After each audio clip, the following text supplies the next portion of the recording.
everyone! Good day! In this video, I'll be teaching you how to remove admin from a Facebook page. Okay, first things first. So, what you want to do to proceed is to open up your Facebook app.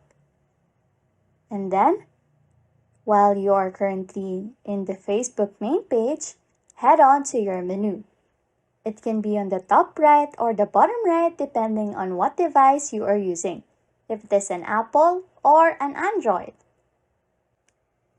And then, once you are finally in your settings, what you want to do is to scroll down and look for page access.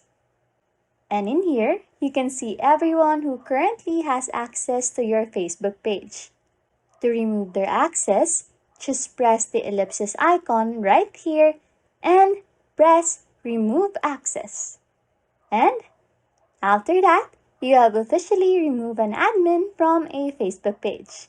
Anyways, if you like content like this, don't forget to subscribe to this channel or comment down below any tutorials you want us to make so we can help you.